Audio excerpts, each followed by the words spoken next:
হে সালে জাতির লোককে জানিয়ে দাও এটা কিন্তু আল্লাহর ওষ্ঠী।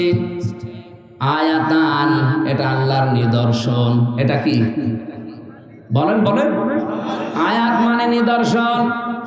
এটা আল্লাহর একটা সৃষ্টি, আল্লাহ পাঠিয়েছেন। ওয়ালা তামাসসুহা বিসুইন ফায়াখুযাকুম ফাযারুহা তাকুল ফি আরদিল্লাহ। এর জমিনে ছেড়ে দাও, যেখানে ইচ্ছা যাবে, যা ইচ্ছা খাবে, কিন্তু সাবধান, খারাপ কোনো ইচ্ছা উদ্দেশ্য নিয়ে গোষ্ঠীর কাছে আসবা না। লোক নবীর জামানায় যারা পুরুষে পুরুষে বিয়ে করে এই অন্যায় কাজটা দুনিয়ায় চালু করে আল্লাহ এত রাগ করেছিলেন তাদের উপরে, তাদের পুরা জমিনটাকে জিবরাইল একেবারে মাটি থেকে আকাশ দিলে আষাঢ় দিয়ে ডেটসি বানিয়ে দিয়েছে। আপনি মনে করছেন জিবরাইল এখন আর আসবে না দুনিয়ায়? নাকি আল্লাহর ক্ষমতা এখন শেষ হয়ে গেছে, ক্ষমতা এখন চলছে বুশের? আমাদের সাবধান বাণী উচ্চারণ করা দরকার। সেইটাই আমরা কোরআনের অনুষ্ঠানে করছি। কারণ কি অবস্থায় আপনি নিয়ে যাচ্ছেন ৯৬% মুসলমানের দেশে, বলেন তো? এই লোকটা একটা প্রশাসনে চাকরি করার পরেও যদি 10 জায়গায় অনুমতি নেওয়া লাগে, সাধারণ মানুষ কোরআন প্রচার করলে কি করত? কোথায় নিয়ে যাচ্ছেন? আমি কি এখানে মারামারি করার জন্য, ডাকাতি করার জন্য, চুরি করার জন্য ট্রেনিং দিচ্ছি? ৫০,০০০ মানুষও যদি হয়, অন্তত ৫ জন মানুষও যদি দিনের দিকে ফিরে আসে, এর জীবন সাকসেস। কিয়ামতে মহান আল্লাহ এর আমলনামা দেখাবে, বলবে তুমি হজ করেছো, বলবে জীবনে হজ করার টাকা কোথায় পাবো? না, তাফসীর মাহফিল দিয়েছিলে, সেখানে হজের বয়ান হয়েছিল, উদ্বুদ্ধ হয়ে অনেক টাকাওয়ালা মানুষ হজে গেছে, যাদের হজ কবুল হয়েছে ওরকম মানুষের আমলনামার সওয়াব তোমাকে আল্লাহ দিয়ে দিয়েছে। এই নেশায় তো এগুলো করছে, তাছাড়া কোন দরকার আছে লক্ষ লক্ষ টাকা খরচ করে আপনাকে দিনের বেলা এখানে নিয়ে এসে রোদের ভেতরে বসিয়ে রাখা? ওই লোকটার উদাহরণ দিচ্ছিলাম এমনিতে না, বাস্তবতা যেটা দেখতে পাচ্ছি। আহারে কি চলছে! কোরআন প্রচার করতে গেলে ৯৬% মুসলমানের দেশে যদি এত বাধা আসে, তাহলে হিন্দুদের দেশে কি হবে বলেন তো? টের পান না কিলের ওজন দেখে যে কি করব? তোমার টের পেয়ে গেছি। এই জন্য আল্লাহ লড়াইয়ের কথা বলেছে, টিকে থাকার জন্য তোমাকে ওরা যে যে আচরণ করেছে ওইভাবে তোমার আচরণ করো, কিন্তু সাবধান, ওয়ালা তা'তাদু, সীমা লঙ্ঘন করবা না। কেউ যদি ১ চড় তোমাকে দেয়, তুমি ১ চড় দিতে পারো অনুরূপ, কিন্তু ২ চড় দিলে আবার অবিচার হয়ে যাবে। কেউ যদি বাড়ি থেকে বের করে দেয়, তোমারে বিনা কারণে মামলা দিয়ে ধরিয়ে দেয়, এরকম পরিবেশ আসলে তুমিও ধরিয়ে দাও, কিন্তু সাবধান, সীমা লঙ্ঘন করা যাবে না। ওয়ালা তা'তাদু দিলেন কেন? জিহাদের ময়দানে গিয়েও যদি কেউ যুদ্ধ করছে, জিহাদ চালাচ্ছে, এমন সময়ও যদি সীমা লঙ্ঘনের সময় আসে না, সীমা লঙ্ঘন করা যাবে না। এটা খুব খারাপ জিনিস। বিশ্বনবী মুহাম্মদ রাসূলুল্লাহকে পুরা কোরআনে আল্লাহ যে নির্দেশগুলো বেশি দিয়েছেন, তার ভিতরে এটা একটা। হে নবী, আমি কিন্তু সীমা লঙ্ঘনকারীকে পছন্দ করি না। ইন্নাল্লাহা লা ইউহিব্বুল মু'তাদিন, যারা সীমা লঙ্ঘন করে, ক্রস করে চলে যায় বর্ডার, তাদেরকে আমি আল্লাহ পছন্দ করি না। কে বলছেন? এ দুনিয়ায় যত মানুষ বিদায় নিয়েছে নিকৃষ্ট ভাবে, ওরা কোরআনে তাদের জীবনী আল্লাহ তুলে দিয়েছে। নূহ নবী আলাইহিস সালাম, কথা বলেন না কেন? হযরত নূহর জাতির প্রতি আল্লাহ যে ধ্বংস গজব পাঠিয়েছিলেন, তারা কিন্তু সীমা লঙ্ঘন করেছিল আল্লাহর নবীর দাওয়াত পাওয়ার পরেও। হযরত হুদ আলাইহিস সালাম, তার জামানার লোকেরা সীমা লঙ্ঘন করেছিল। হযরত সালেহ আলাইহিস সালাম, তার সীমা লঙ্ঘন করেছিল জাতির লোকেরা। আল্লাহর নিদর্শন আনতে বলেছে, আল্লাহ পাঠিয়েছেও, কিন্তু নিদর্শন পাওয়ার পরে দেখার বড় মানে নাই, আরো সীমা লঙ্ঘন করে ফেলেছে। হযরত শুআয়ব আলাইহিস সালামের জামানার লোকেরাও সীমা লঙ্ঘন করেছিল। ওরা কোরআনে আল্লাহ এই ঘটনাগুলো তুলে দিয়েছে খেলা করার জন্য না, শিক্ষা নেওয়ার জন্য।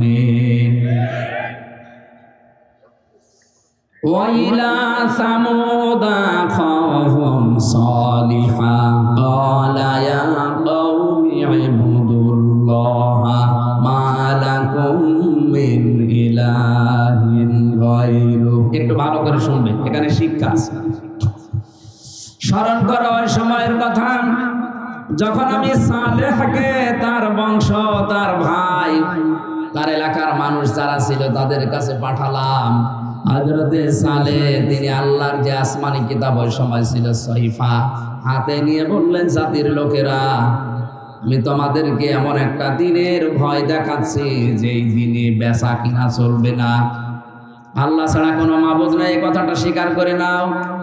কথাটা বলার পরেই তারা কিন্তু প্রশ্নের পরে প্রশ্ন তুলেছে, তুমি যদি নবী হও তে আমাদের মতো মানুষ হইলে কেন? ওই জামানার মানুষেরা মনে করতো নবী ছাড়া এরা আমাদের মতো মানুষ হবে না, নবী ছাড়া এরা বিয়ে শাদী করবে না, এরা রাজনীতি করবে না। আজ অনেক মানুষের ভেতরে ওই কাফেরদের ধারণা ঢুকেছে যে মাওলানা যারা এরা কেন বিয়ে শাদী করবে, এরা রাজনীতি করবে। আরে এই ধারণা তো কাফেরদের।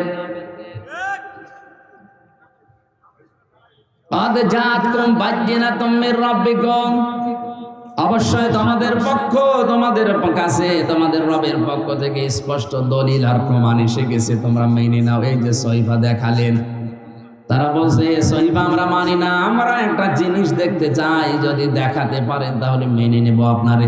কি?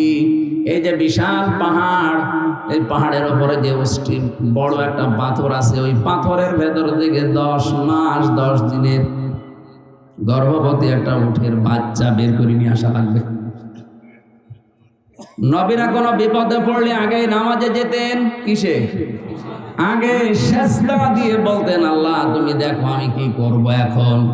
আর আমরা নবীর উম্মতেরা বিপদে পড়লে আগে মাজারে দৌড়াই। কোন মাজারে না, কোন বাবার কাছে না, কত বড় বিপদ হোক, যত বড় বিপদ হোক, আগে সেজদায় চলে যান। এইটাই নবীর জীবনী, এইটাই নবীদের সুন্নাহ। বিপদে পড়লেই তারা সেজদা দিত, কারণ নবীজি জানিয়েছেন যখন মানুষ সেজদায় চলে যায় তখন আল্লাহর ওই বান্দার মাঝে কোনো পর্দা থাকে না। আলাইসাল্লাহু বিকাফিন আবদা, আমি কি আমার বান্দার জন্য যথেষ্ট না যে ও মাজারে দৌড়াবে? এখন থেকে এলাকায় যারা আল্লাহ বাদে অন্য কারো কাছে সাহায্যের জন্য দৌড়ান, এক্ষুনি থেমে যান। আল্লাহ কিন্তু আফসোস করছেন, আলাইসাল্লাহু বিকাফিন আবদা, সূরা জুমারের ভেতরে আছে, আমি কি আমার বান্দার জন্য যথেষ্ট না যে ওর জন্য আবার মাজারে মানত করা লাগবে? আপনি বলেই দেখেন না কেন, 30 সেকেন্ড 35 সেকেন্ড 1 মিনিটে আপনি সেজদা শেষ করে দেন, আধা ঘন্টা 1 ঘন্টা একটা সেজদায় পড়ে থাকেন, দেখেন দুনিয়ার যত মজা আল্লাহ ওর ভেতরে রেখে দিয়েছে। বাইরের জগতে আমরাও সময় পেতাম না, এখনো পাচ্ছি না ভালো। জেলখানায় 3টা বছরে যেহেতু অন্ধকার প্রকোষ্ঠে এক ঘরের ভেতরে কন্ডেম সেলের ভেতরে তালাবদ্ধ ছিলাম, আমি বাস্তবতায় দেখেছি কোন মানুষ যদি 2টা 3টার সময় উঠে 1 ঘন্টা 1.5 ঘন্টা একটা সেজদায় চোখের পানি ফেলে মনের কথাগুলো বাংলায়ও বলতে পারে। আমি নিজের কথা বলছি, আল্লাহর কসমে যে কোরআন আমার সামনে, যেদিন 45 মিনিট 1 ঘন্টা সেজদায় পড়ে কাঁদতেছি, মনে হচ্ছে দুনিয়ায় স্ত্রী ব্যবহারের চাইতে এটা আরাম লাগছে।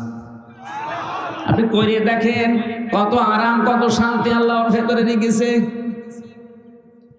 সেজদা দেখছে উনি 2.5 সেকেন্ড 3 সেকেন্ড 5 সেকেন্ড 15 সেকেন্ড উঠে পড়ছে, আপনি পাবেন কি? কারণ সেজদায় গেলে মনে হয় যে আল্লাহর কুদরতি পায়ে মানুষ পড়ে আছে। প্রধানমন্ত্রী শেখ হাসিনার কাছে যেভাবে জড়সড় হয়ে আদবের সাথে নড়াচড়া বাদ দিয়ে দাঁড়িয়ে থাকেন, উনি তো তাম পৃথিবীর সব কিছুর মালিক। এরকম বড় মনে করে কেউ যদি ওইরকম দাঁড়িয়ে রুকু দিয়ে সেজদা দিয়ে বলতো, আল্লাহ আমি কিন্তু অসহায় হয়ে পড়েছি, মহান আল্লাহ তখন নিজে ফেরেশতাদেরকে বলতেন এই দিকে তাকা, এই মানুষটাই তোরা তৈরি করতে নিষেধ করেছিলি, দেখ কি আদব, সেজদায় পড়ে কিভাবে কান্নাকাটি করছে।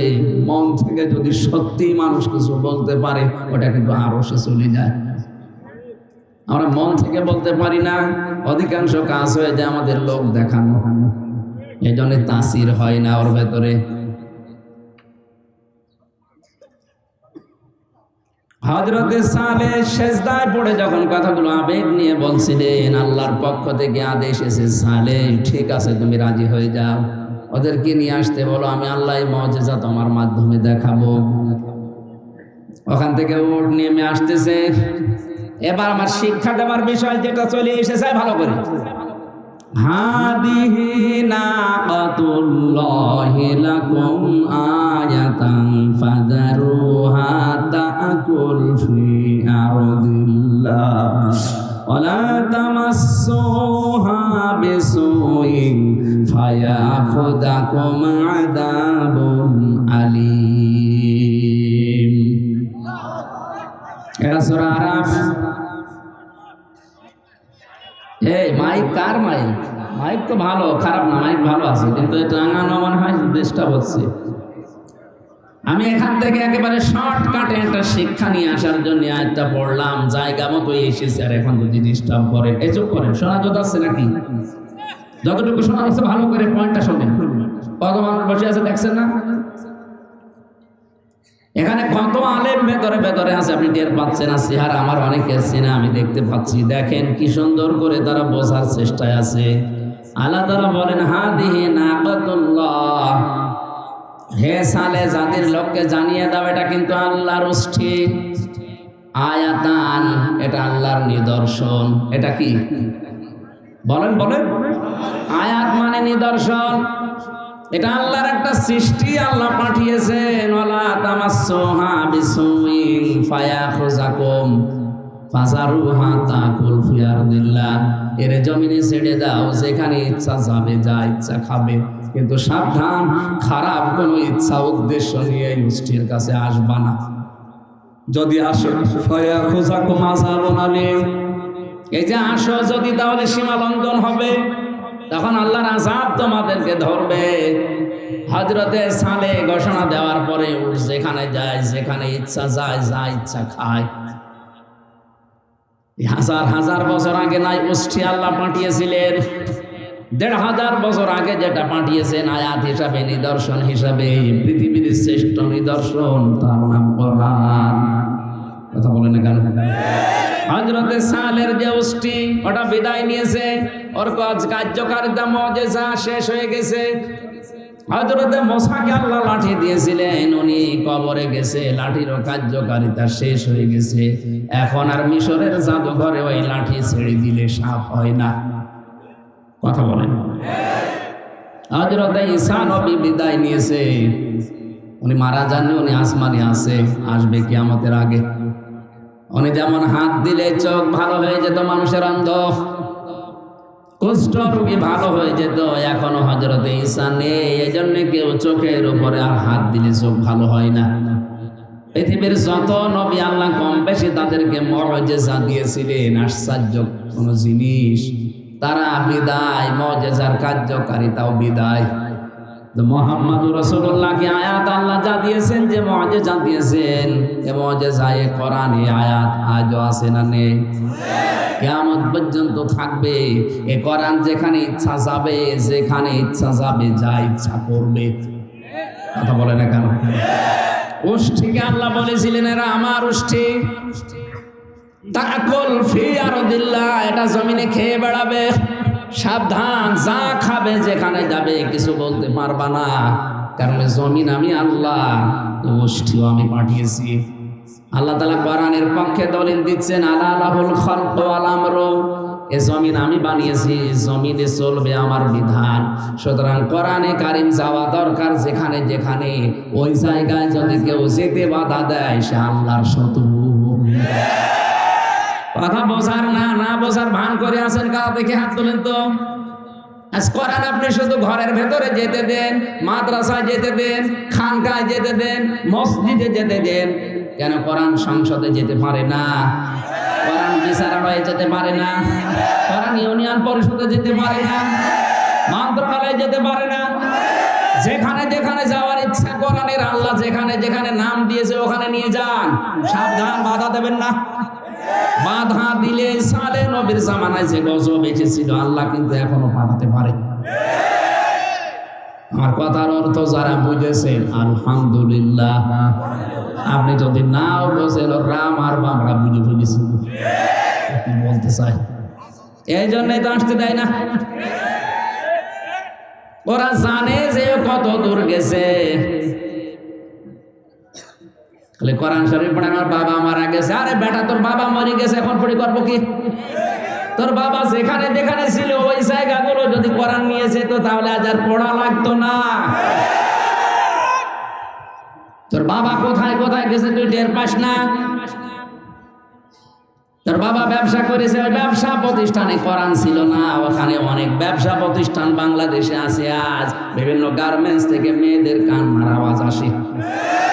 আর এখন ওই শয়তান মরে গেছে বলছে কোরআন পড়ে দেন। কোরআন পড়লো রাজ আবারও বাড়বে। কত সরকারি প্রতিষ্ঠানের দিকে তাকান, আজ এক একটা সিট পাওয়ার জন্য অনেক মহিলারা নিজেদের ইজ্জত বিক্রি করে দিচ্ছে। ওখানে যদি কোরআন থাকতো ওখানে মেয়েদের কান্নার আওয়াজ আসতো না। বাবার বয়সী লোক আছে, এই জন্য আমি নিচে নামতে পারলাম না। এইটাই চলছে পৃথিবীতে এখন। এই কথা বলেন না কেন? কোরআন যেখানে যেখানে যাওয়া দরকার ওখানে যেতে দেন না।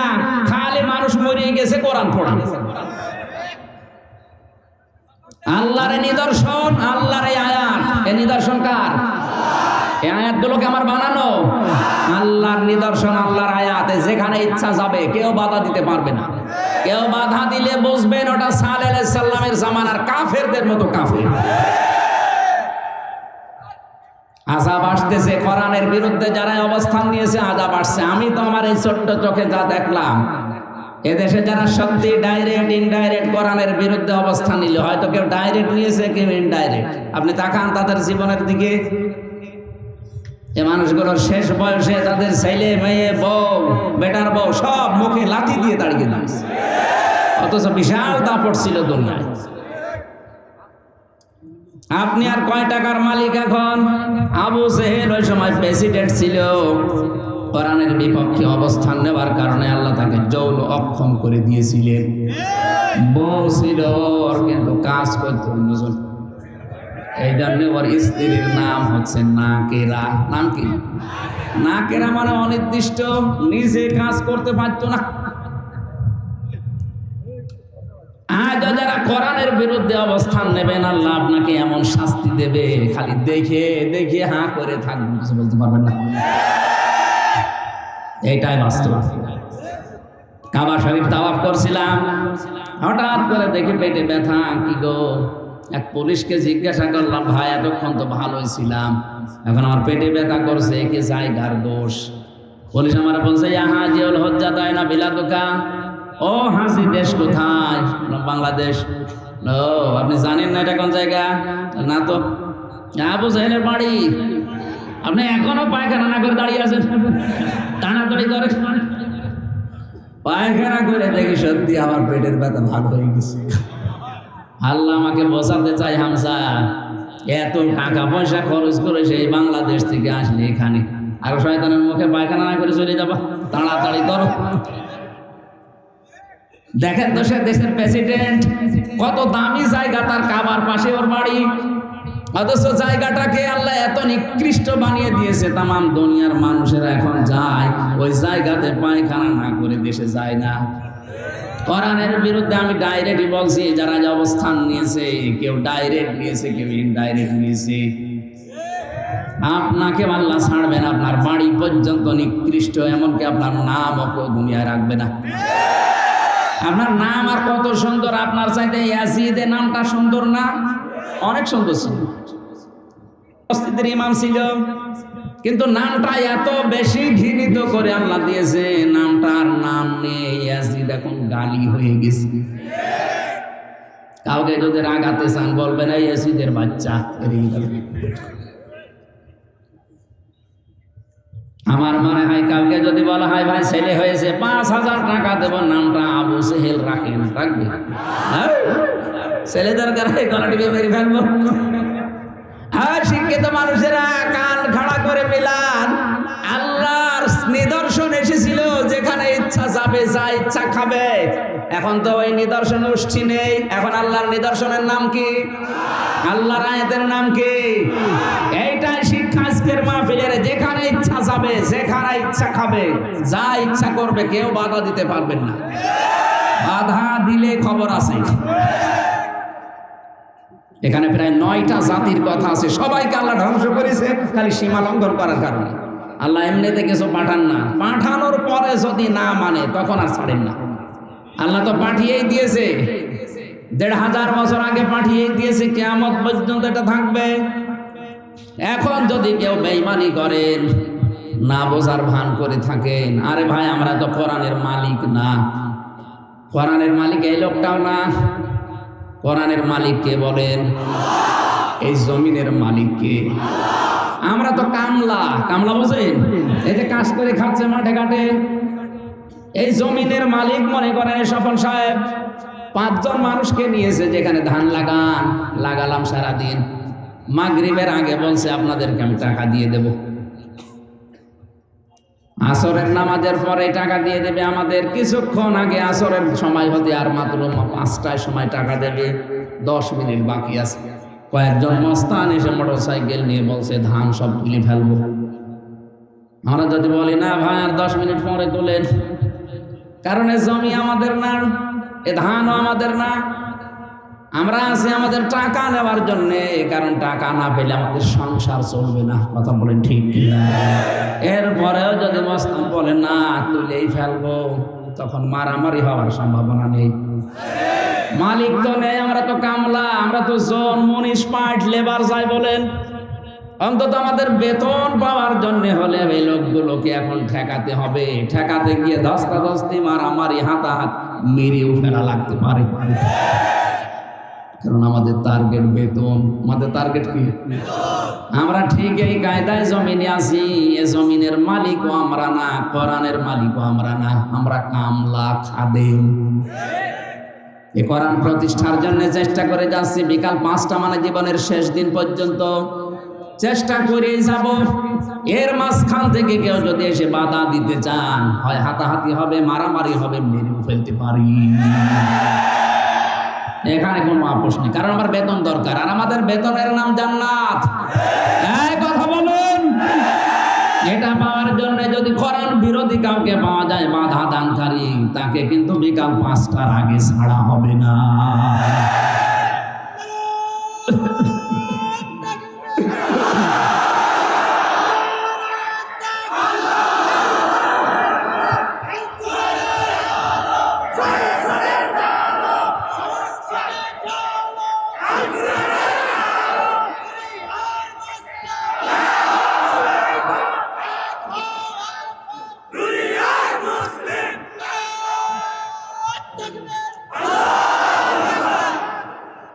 এখানে যে 9টা নবীর নাম আমি বিস্তারিত না বলে একটাই শুধু শেষ করলাম। যদি আল্লাহর নিদর্শনকে, আল্লাহর আয়াতকে কেউ প্রতিহত করেন, বাধা দেন, কি আসবে?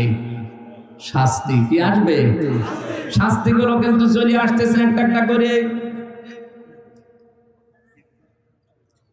দ্বিতীয় নম্বরে আল্লাহ তাদেরকে সবচেয়ে বেশি ঘৃণা করেন যারা জালেম, যারা অত্যাচারী।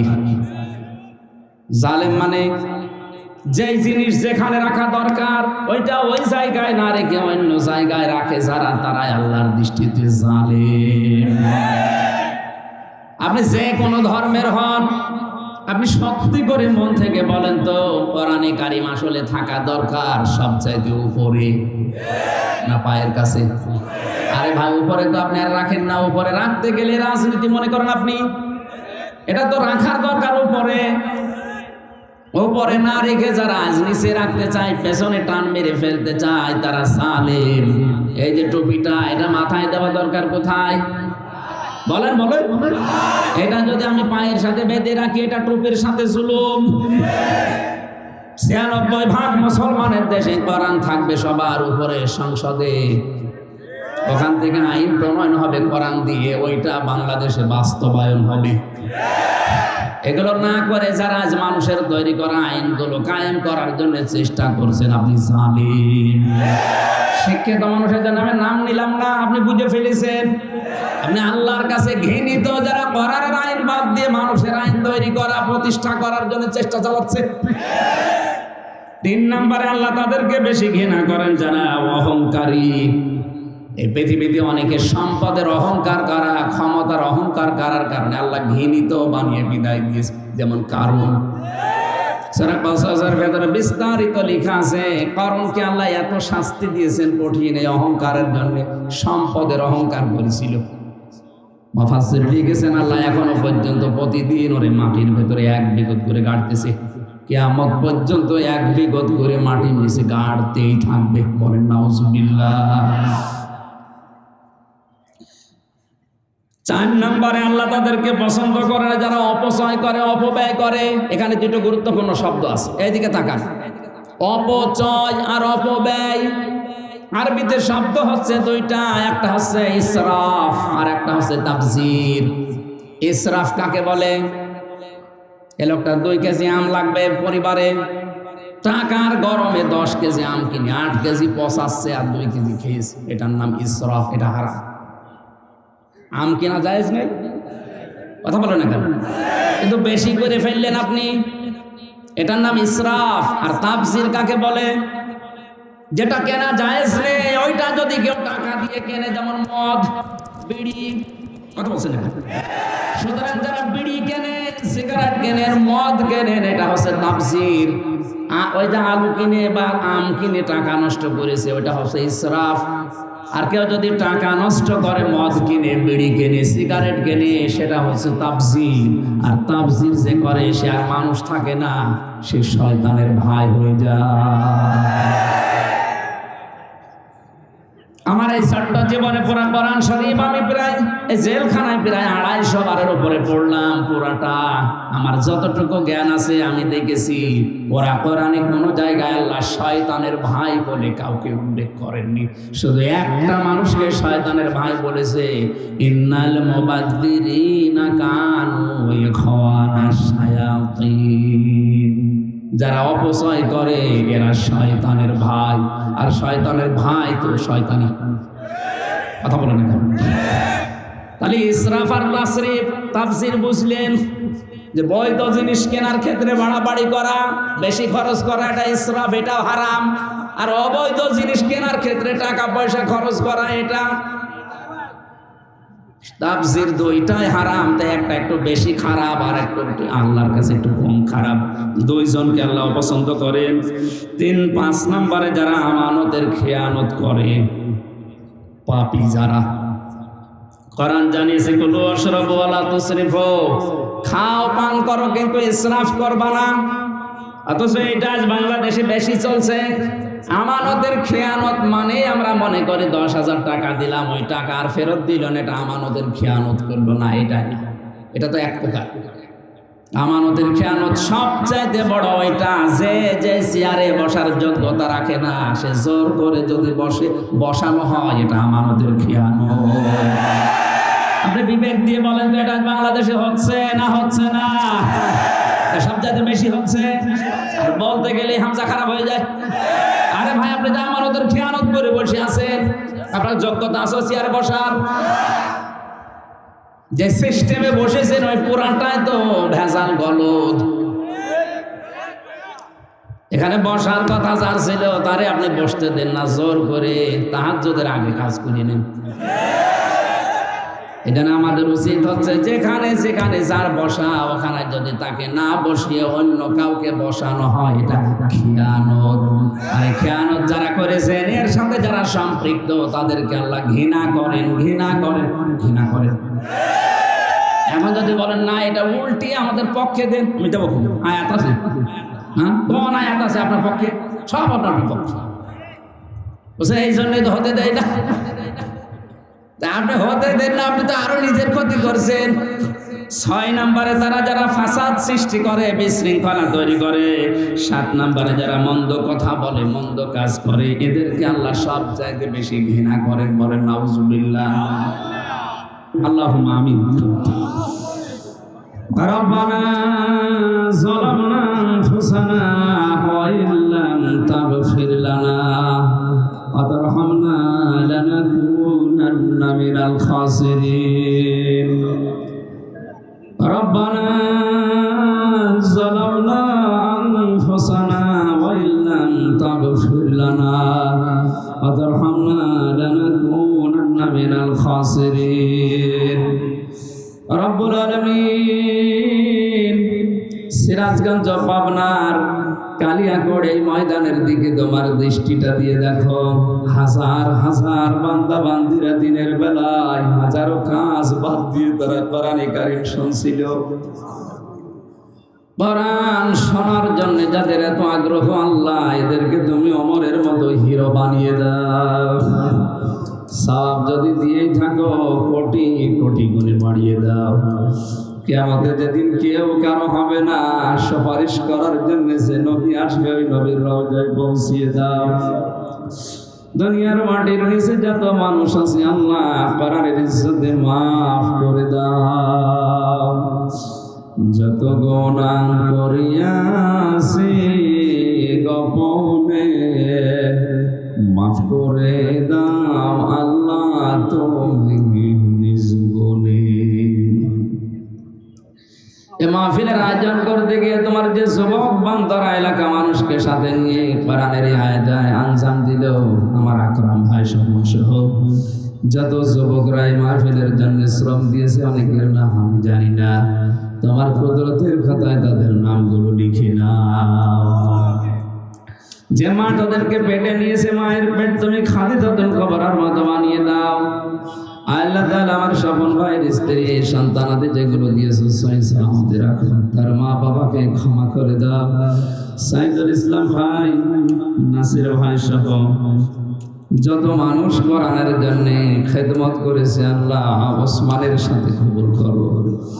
মা বোন যারা এসেছে এদেরকে তুমি শান্তি দাও। কত মানুষ স্বামীর সংসারে সব শান্তিতে আছে, এদেরকে খাদিজার মতো আয়েশার মতো বানিয়ে দাও।